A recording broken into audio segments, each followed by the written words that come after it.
وبركاته.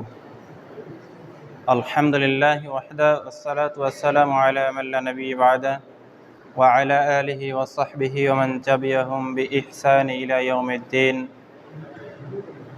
أعوذ بالله من الشيطان الرجيم. الحمد لله رب العالمين. যাবতীয় হামদ সানা মহান রব্বুল আলামিনের জন্য, যে আল্লাহ সুবহানাহু ওয়া তাআলা আমাদেরকে এমন একটা মাজলিসে উপস্থিত করেছেন, তারই জন্য আমাদের প্রশংসা বলি আলহামদুলিল্লাহ। দরুদ এবং সালাম বর্ষিত হতে থাক আমাদের নবী মুহাম্মদ রাসূলুল্লাহ সাল্লাল্লাহু আলাইহি ওয়াসাল্লামের প্রতি। আল্লাহুম্মা সাল্লি আলাইহি আল্লাহুম্মা বারিক আলাইহি। আমরা এর পূর্বে জুলুম জালেমকে নিয়ে কিছু কথা বলেছি, তারই কিছু সংক্ষিপ্ত কথা আজকেও হবে ইনশাআল্লাহ। সম্মানিত উপস্থিতি, বর্তমান সামাজিক প্রেক্ষাপট আপনাদের নিকটে স্পষ্ট।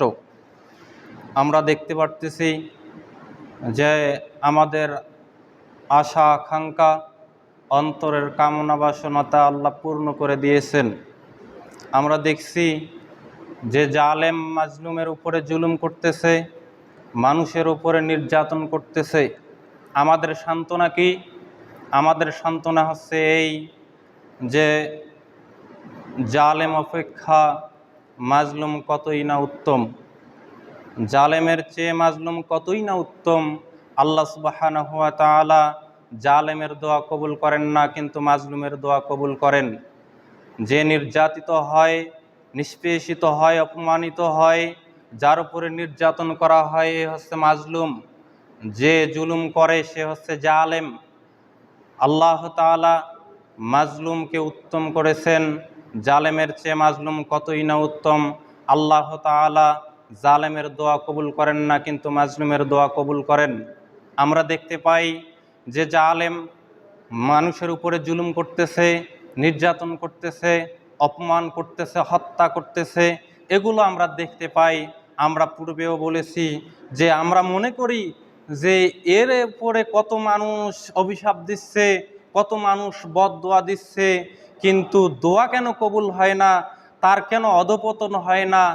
আমরা বলেছি যে দোয়া কবুল হচ্ছে না এমনটা নয়, বরং দোয়া কবুল হয়। আমাদের প্রশ্নের উত্তরে আল্লাহ সুবহানাহু ওয়া তাআলা বলেন পবিত্র কোরআনুল কারীমের 14 নম্বর সূরা ইব্রাহিম এর 42 এবং 43 নম্বর আয়াতে আল্লাহ তাআলা বলতেছেন, ওয়ালা তাহসাবান্নাল্লাহা গাফিলান আম্মা ইয়ামালুজ জালিমুনা ইন্নামা ইউআখিরুহুম লিয়াউমিন তাখশাসু ফীহিল আবসার। যেই দিন জালেমরা, আল্লাহ সুবহানাহু ওয়া তাআলা বলতেছেন, জালেমরা যা করে তোমরা মনে করো না জালেমরা যা করে আল্লাহ তাআলা সে সম্পর্কে অজ্ঞ, আল্লাহ সে সম্পর্কে বেখবর, গাফেল, এটা তোমরা মনে করিও না। আল্লাহ তাআলা বলতেছেন জালেমরা যা করে তোমরা মনে করিও না আল্লাহ তাআলা সে সম্পর্কে গাফের, বরং আল্লাহ সুবহানাহু ওয়া তাআলা তাদেরকে সেই দিন পর্যন্ত অবকাশ দিয়েছেন যেই দিন তাদের চক্ষু হবে স্থির, তাদের চক্ষু হবে স্থির। আল্লাহ তাআলা এরপর বলতেছেন, মুহতিঈনা মুকনিঈ রুসিহিম লা ইয়ারতাদ্দা ইলাইহিম তারফুহুম ওয়া আফইদাতুহুম হাওয়া। আল্লাহ তাআলা বলতেছেন জালেমরা সেই দিন চক্ষু তাদের মাথা উপরের দিক উঠাবে, ভয়ে ভীতু সন্ত্রস্ত অবস্থায় মস্তক মাথা উপরে উঠাবে। মাথা উঠানোর পর তারা ছুটাছুটি করতে থাকবে, ছটফট করতে থাকবে। আল্লাহ সুবহানাহু ওয়া তাআলা বলতেছেন তাদের চক্ষু, তাদের দৃষ্টি তাদের নিজেদের উপরে আর ফিরবে না। তারা এভাবে দৌড়াদৌড়ি করবে, ছোটাছুটি করবে।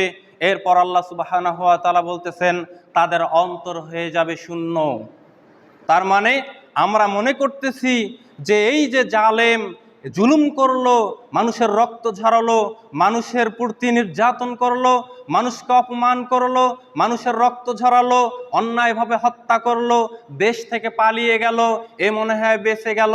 আল্লাহ বলতেছেন ও বেঁচে গেল না, বরং আল্লাহ তাআলা যেই দিন সে কিয়ামতের দিন উপস্থিত হবে সেই দিন পর্যন্ত তাকে অবকাশ দিয়েছেন, সময় দিয়েছেন। সে তার দড়িকে আল্লাহ ছেড়ে দিয়েছেন, সে জুলুম করুক, নির্যাতন করুক, সে এভাবে হত্যা করুক, একদিন তার বিচার হবেই হবে। আনাস রাদিয়াল্লাহু তাআলা আনহু হতে বর্ণিত, ক্বালা তিনি বলেন, ক্বালা রাসূলুল্লাহ সাল্লাল্লাহু আলাইহি ওয়াসাল্লাম, রাসূল সাল্লাল্লাহু আলাইহি ওয়াসাল্লাম বলতেছেন, উনসুর আখাকা যালিমান আও মাজলুমান। আনাস রাদিয়াল্লাহু তাআলা আনহু বলছেন, রাসূল সাল্লাল্লাহু আলাইহি ওয়াসাল্লাম বলতেছেন, তোমরা জালেমকে সাহায্য করো এবং মাজলুমকেও সাহায্য করো।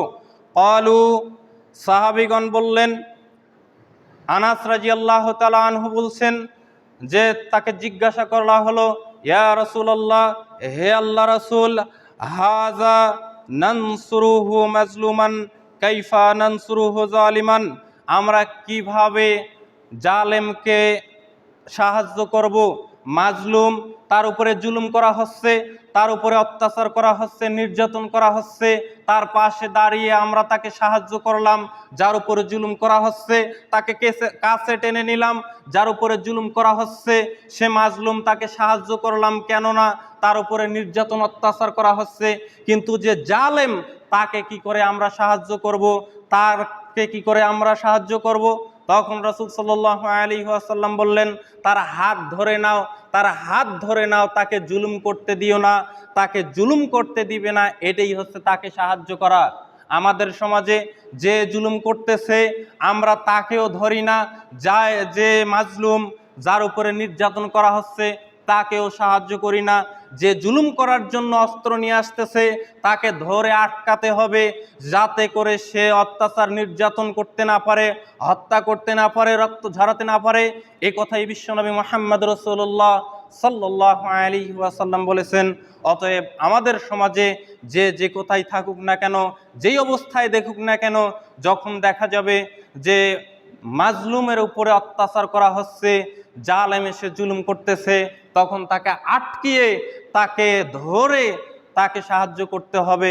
আল্লাহ সুবহানাহু ওয়া তাআলা উক্ত হাদিসের উপরে আমাদেরকে আমল করার তৌফিক দান করুন বলি আল্লাহুম্মা আমিন। এ দাবি দাওয়া রেখে সংক্ষিপ্ত খুতবা এখানেই শেষ করলাম। রাব্বিগফিরলি ওয়া তুব আলাইয়া ইন্নাকা আনতাত তাওয়াবুল গফুর। সুবহানাকা আল্লাহুম্মা ওয়া বিহামদিকা আশহাদু আল্লা ইলাহা ইল্লা আনতা আস্তাগফিরুকা ওয়া আতুবু ইলাইক। আসসালামু আলাইকুম ওয়া রাহমাতুল্লাহ।